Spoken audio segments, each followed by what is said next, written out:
کو سر پہ اٹھایا اور ڈھونڈنے کے لیے نکل پڑا. لوگوں سے پوچھ رہا ہے مالک بن دینار کو دیکھا, مالک بن دینار کو دیکھا. غرض کے ایک شخص نے بتا دیا ہاں ابھی ابھی جو جنگل میں جاتے ہوئے دیکھا ہے. وہ بھی بھاگتا ہوا گیا. جو اندر داخل ہوا جنگل میں تو دیکھتا کیا ہے, حضرت مالک بن دینار جیسے کوئی انسان بہت غمزدہ ہو, پریشان حال ہو, تو پیر رکھے ادھر پڑتا ادھر, ڈگمگاتے قدموں مالک بن دینار دیوانہ وار چلے جا رہے ہیں لہراتے ہوئے. وہ غلام پہنچا, دوڑ کر گیا, جا کے حضرت مالک بن دینار کے چرنوں کو تھام لیا, سلام پیش کیا. کہا ہے مالک بن دینار ہمارا سلام قبول کیجئے, میں غلام ابن غلام ہوں, سرکار میرا سلام قبول کیجئے. آج تک میں نے جیون میں کسی کو تحفہ نہیں دیا, لیکن آج حضور میرے نصیب میں یہ ہے کہ میں آپ کی بارگاہ میں کچھ تحفہ پیش کر سکوں. میں آپ کے لیے نذرانہ لے کے آیا ہوں, ہدیہ لے کر آیا ہوں, انجیر ہدیہ لے کر آیا ہوں, حضور اسے قبول فرما لیجئے. حضرت مالک بن دینار نے ارشاد فرمایا کہ غلام کو اسے لے جا, আমি কবুল করব না. আমি কবুল করব না, اسے لے جا. تو غلام نے کہا میں نے سنا ہے کہ آپ عاشق رسول ہیں, دیوانے رسول ہیں, شریعت محمدی پہ عمل کرنے والے ہیں, یہ آپ کیا بول رہے ہیں؟ حضور تو تحفہ دینے والے سے بڑی محبت کرتے تھے اور بہت خوش ہوتے تھے, آپ اسے ٹھکرا رہے ہیں. کہا ہے غلام تو اس راز کو نہیں جانے گا. غلام نے کہا حضور بتائیے تو صحیح وہ راز کیا ہے. کہا ہے غلام سن, میں ڈر رہا ہوں کہ کہیں تیرے تحفے میں میرا نفس چھپ کر نہ آ گیا ہو جسے میں نے دنیا میں چھوڑ دیا ہے. سبحان اللہ, سبحان کہیں اللہ. وہ چھپ کر نہ آ گیا ہو. تو غلام نے کہا حضور لایا تو ہوں میں, آپ کا نفس ہی لے کر آیا ہوں. حضور کھانے سے بڑھے گا نا, آن کربن نا کھابن نا, শুধু এটা বলিয়ে দেন کہ আমি এটাকে কবুল করলাম, صرف اتنا بول دو کہ میں نے اس کو قبول کر لیا ہے. تو آپ جانتے ہیں حضور کی خوشی میں آپ اپنا پورا جیون گزار رہے ہو, تو حضور کے خوش ہونے کا ایک ہی ذریعہ ہے, اور وہ ذریعہ کیا ہے کہ نماز پڑھی جائے اور غلام کو آزاد کیا جائے. حضور پر اسی سے خوش ہوتے ہیں کہ بندہ جب نماز پڑھتا ہے تو حضور کی آنکھوں کو ٹھنڈک پہنچتی ہے, اور جب کوئی بندہ کسی غلام کو آزاد کر دیتا ہے تو حضور کی آنکھوں کو ٹھنڈک پہنچتی ہے. سرکار آپ کھائیے نہیں, صرف مکھ سے بول دیجئے کہ ابھی قبول کرنا, میں آزاد ہو جاؤں گا, اور جب میں آزاد ہو جاؤں گا تو رسول رحمت کی آنکھوں کو ٹھنڈک پہنچے گی. لہذا سرکار کرم فرمائیے اور قبول فرما لیجئے اسے. تو حضرت مالک بن دینار نے کیا پیارا جواب دیا, اسے سنو کہ اے انسان تو بے چین ہے دنیا میں آزاد رہنے کے لیے, اور میں بے چین ہوں محشر میں آزاد رہنے کے لیے. تو دنیا میں آزاد رہنا چاہتا ہے اور میں محشر میں آزاد رہنا چاہتا ہوں. میں چاہتا ہوں کہ جب پروردگار کی بارگاہ میں میری حاضری ہو تو میرے جرم و گناہ کی ہتکڑیاں اور بیڑیاں میرے ہاتھوں پیروں میں نہ ہو, بلکہ رب العزت کی بارگاہ میں جب پہنچو تو آزادی کے ساتھ. قد افلح من زکاہا, تحقیق کے وہ فلاح پا گیا جس نے تزکیہ نفس کر لیا. عزیزو آپ سب سے کہنا ہے, بات بڑھانی نہیں, مجھے ضرورت ہے کہ اپنی تہذیب کو بدلیے, اپنے معاشرے کو بدلیے, اپنے کلچر کو بدلیے, اور اللہ کا خوف اپنے دلوں میں پیدا کیجئے. آپ مجھے بتائیے, آپ اگر 50 سال کے ہیں تو 50 سال کا وہ انسان اپنے بچپن سے اب تک کی یادداشت میں یہ غور کر کے دیکھے کہ ہمارا کتنا ڈاؤن فال ہو چکا ہے. ہمارے دادا تھے, ہمارے باپ تھے, ہم چھوٹے سے تھے تو ہمارے دادا کی بھی شان تھی, ہمارے باپ کی بھی قدر تھی، ہم کو بھی لوگ عزت سے دیکھتے تھے کہ یہ فلاں کا بیٹا ہے، فلاں کا پوتا ہے.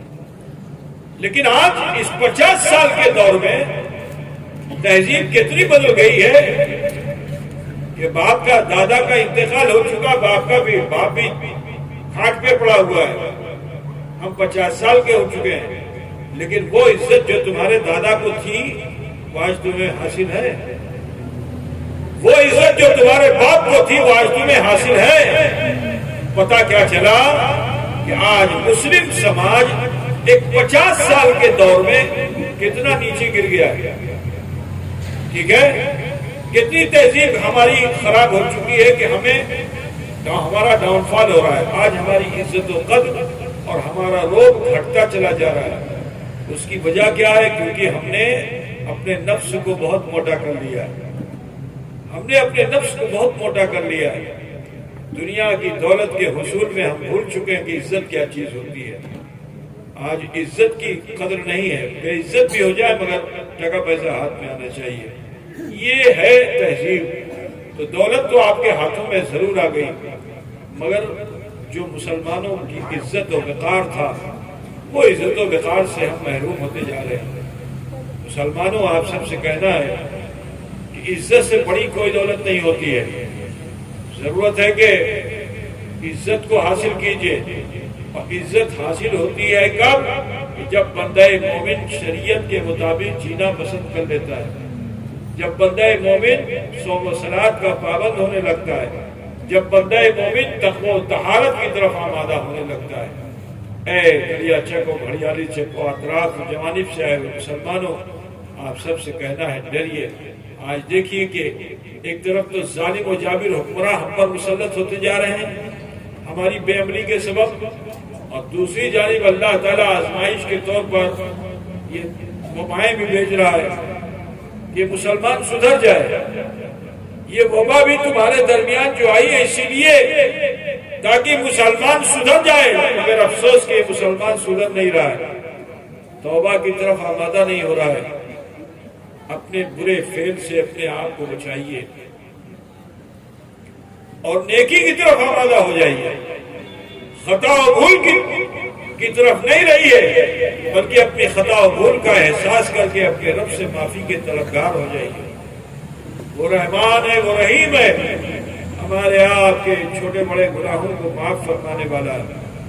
تو لہٰذا میں آپ سب سے کہنا چاہتا ہوں کہ بولو عزت کمانا ہے کہ نہیں؟ کتنے لوگ عزت حاصل کرنا چاہتے ہیں؟ عزت سمجھتے ہیں کہ نہیں سمجھتے؟ عزت کو کیا بولتے ہیں بنگلہ میں؟ سمان. سمان. کتنے لوگ سمان چاہتے ہیں؟ سبھی چاہتے ہیں نا. اگر سمان چاہتے ہو تو اس پہ قابو کرنے کی کوشش کرو. نفس پر، اس دل کو قابو کرنے کی کوشش کرو، عزت حاصل ہو جائے گی. تقوی کی طرف آ جاؤ، پرہیزگاری کی طرف آ جاؤ. چند باتیں بتا دیتا ہوں، اگر اس پہ آپ عمل کریں گے آپ انشاءاللہ پرہیزگاروں میں ضرور شامل ہو جائیں گے. ایک تو یہ بزرگوں نے فرمایا سب سے پہلے کیا؟ کم خوردن. کیا کرنا ہوگا؟ کم کھانا ہوگا. کیا آپ اس پہ عمل کر پائیں گے؟ وہ سوکھی روٹی کھانے والا تمہارا دادا عزت دار تھا کہ نہیں تھا؟ چولہے نہیں جلتے تھے کبھی کبھی. 3 وقت میں 1 وقت کھانا پکتا تھا، کسی کو وہاں 3 دن کھانا نہیں پکتا تھا، مگر عزت تھی کہ نہیں تھی؟ آج ہم زیادہ کھا رہے، عزت نہیں ہے. تو کم خوردن، میں یہ بتا رہا ہوں، یہ میرا اپنا کوئی نئی فلسفہ ہے، یہ بزرگوں کا فلسفہ ہے جو میں آپ کو پیش کر رہا ہوں. کم خوردن، کم کھائیے. آج ڈاکٹر بھی یہی بولتا ہے کہ کم کھاؤ، کم.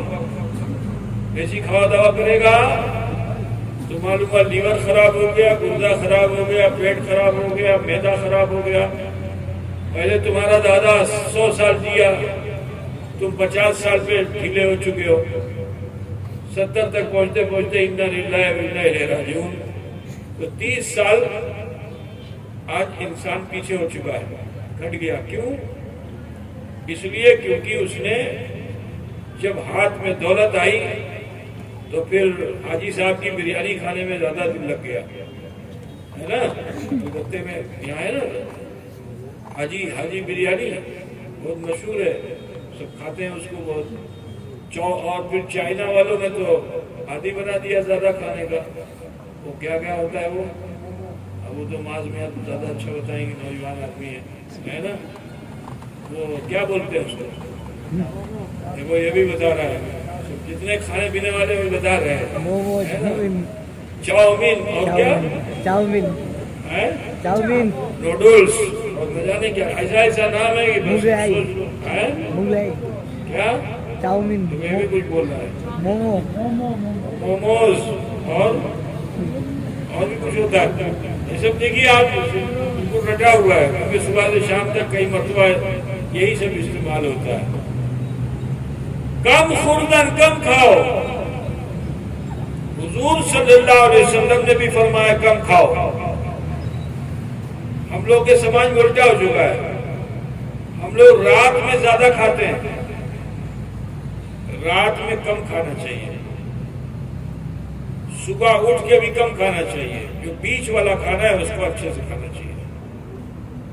دوپہر والی ٹفن جو آپ لیتے ہو وہ اچھے سے لیتے ہیں. صبح بھی کم کھائیے اور رات میں بھی کم کھائیے. اگر آپ اس طرح رہتے ہو نا تو پھر ڈاکٹر کو آپ کو جانے کی انشاءاللہ ضرورت نہیں پڑے گی. کم خوردن کم کھاؤ. اور دوسری کیا چیز ہے, کم گفتن, بیشی بول بلنا زیادہ. اور یہاں زیادہ بولنے والے لوگ ہیں. میں جب پہلی مرتبہ آیا تھا سٹنگا پاڑا میں, مجھ کو امام صاحب کے حجرے میں رکھ دیا. اب وہ چوراہا بالکل تھا, سمجھ لیجیے ایسا کمرہ, اس میں سب جالی بھری ہوئی تھی. وہیں باہر کھڑے ہو کے سب کوتھا وارتا کرتے تھے. اب وہ کوتھا وارتا کیا کرتے تھے, سب آپس میں زور زور سے بول رہے تھے. جتنے تھے سب بول رہے تھے ایک ساتھ. تو میں نے پوچھا شمیم کے ابا سے, شمیم خادم ہے نا, اس کے ابا سے پوچھا ہم نے کہ یہ کیا ہو رہا ہے, وہاں لڑائی ہو رہی ہے؟ لڑائی کوتھا وارتا ہو رہی ہے. تو اب یہ حال ہے. آدھا مت بولو, کم بولو, لیکن جو بولو بہت وزنی بولو. دوسرا جو ہے تمہاری بات کو کاٹ نہ سکے. کم گفتن, کم خوردن اور کم خفتن. آج یہ تینوں چیزیں مسلم سماج میں نہیں ہیں. خفتن کا مطلب سونا, کم سونا. آج ہمارا حال کیا ہو چکا ہے کہ ہم زیادہ کھاتے بھی ہیں, زیادہ بولتے بھی ہیں اور زیادہ سوتے بھی. سو گئے تو 8 گھنٹہ اکٹھے ہی, 10 گھنٹہ ہو گیا تو ہے نا. تو یہ تینوں چیز آج ہمارے سماج میں نہیں ہے. جو پہلے تھی آج وہ ہمارے سماج میں نہیں ہے. یہی وجہ ہے کہ آج ہم جسمانی طور سے بھی کمزور ہو گئے, روحانی طور سے بھی کمزور ہو گئے. کیا آپ پریکٹس کر سکتے ہو, اس کی پریکٹس کر سکتے ہو کہ کم بولو, کم کھاؤ اور کم سو. دھیرے دھیرے کرو پریکٹس, تو انشاءاللہ تعالی جیسے جیسے آپ اس میں کمال پیدا کرتے چلے جاؤ گے, اللہ خود بخود تمہیں عزت دیتا چلا جائے گا. تو عزت کی دولت, سمان کی دولت کو حاصل کرنا ہے تو یہ 3 چیزوں پہ عمل کرنا ہوگا. آپ لوگ کر پائیں گے بھائی؟ سمجھ میں نہیں آیا؟ پیر صاحب کیا بولتے ہیں, سمجھ میں آ گیا نا؟ آ گیا. یہ سارے بزرگ, چشتی, نقشبندی, سہروردی, قادری, جتنے بزرگ گزرے ہیں سب نے یہ فارمولہ دیا اپنے عقیدت مندوں کو. یہ حقیر فقیر بھی خانقاہ سے تعلق رکھتا ہے. یہ فارمولہ آپ کو دے رہا ہوں, اسی فارمولے پر عمل کرو گے تو انشاءاللہ تعالی ڈاکٹر جو ہے اس کی اللہ رضا کا روزی سب کی ہو. میں نہیں کہوں گا کہ ڈاکٹر کی روزی ختم ہو جائے, نہیں, لیکن انشاءاللہ آپ کو دوا خانہ نہ جانا پڑے, اس کی میں دعا کرتا ہوں, ہے نا. اور میں اپنی بہن بیٹیوں سے بھی کہنا چاہوں گا کہ اگر اس پہ عمل کریں گی تو بہت سی برائی سے وہ بھی بچ جائیں گی. جہاں چند عورتیں بیٹھتی وہ بھی یہی کرتی, زیادہ باتیں کرتی نہیں. جب باتیں کرو گے تو کسی نہ کسی کی غیبت کرو گے, اور غیبت جو ہے یہ بہت برا عیب ہے, بہت برا عیب ہے. کسی ایک کی بھی غیبت آپ کر دو گے ساری نیکی آپ کی بیکار، اور اس غیبت کے بدلے اللہ تعالیٰ سزا عطا فرمائے گا۔ تو لہٰذا آپ سب سے کہنا ہے کہ کسی کی چغلی مت کرو، کسی کی غیبت مت کرو، اور اپنے پروردگار سے، اپنے رب قدیر سے چاہو کہ اس کی رحمت تمہارے ساتھ ہو جائے۔ تو یہ تین چیزوں پہ آپ عمل کرو، اور اپنے گناہوں خطا کی معافی اپنے پروردگار سے مانگتے رہو۔ وہ رحمان رحیم ہے، چاہے تو پہاڑ کے بوجھ کے برابر بھی اگر گناہ تمہارے ہیں، ایک پل میں اللہ اسے معاف فرما دے۔ چاہے تو سمندر کے جھاگ کے برابر بھی اگر گناہ ہو، اللہ اسے ایک پل میں معاف فرما دے، کیونکہ وہ تواب الرحیم ہے، وہی زیادہ رحم کے ساتھ توبہ قبول فرمانے والا ہے۔ کتنا اچھا ہوگا، ذرا سوچو کیا کہ جو زیادہ توبہ کرنے والا اس کے لیے اللہ رحیم ہے۔ ذرا خیال کیجئے کہ جو حاکم ہے، جو احکم الحاکمین ہے، وہ ہم سب کے لیے ایسا مہربان ہے، تو ہمیں چاہیے کہ ہم اس کی طرف رجوع کریں اور اپنے عیب و خطا کو، اپنے گناہوں کو جو ہم سے سرزد ہو گئے، اسے اکٹھا کر کے ارحم الراحمین کی بارگاہ میں پیش کر دیں۔ انشاءاللہ ہمارے بھی گناہ اللہ ضرور معاف فرمائے گا۔ کیا بھئی آپ لوگ چاہتے ہیں کہ گناہ خطا اللہ معاف کر دے؟ تو پھر تھوڑا سا خانقاہی رنگ اختیار کر لیجئے، اپنے ہاتھوں کو نابی پہ باندھ لیجئے، اور ماں بہن بیٹیاں سینے پہ ہاتھ رکھ لیں، پھر سر جھکا کر من میں جھانکے دیکھیں ہمارا بچپن کیسا، ہماری جوانی کیسی، ہمارا بڑھاپا کیسا، اب تک کی زندگی کیسی، کہیں مجھ سے کوئی بھول و خطا تو نہیں ہوئی؟ اگر کوئی بھول خطا گناہ سرزد ہوئے تو اسے اکٹھا کر کے ارحم الراحمین کی بارگاہ میں پیش کر دیجئے۔ اللہ غفور ہے، اللہ رحیم ہے، ہمارے آپ سب کے چھوٹے بڑے گناہوں کو ضرور بھی ضرور معاف فرمائے گا۔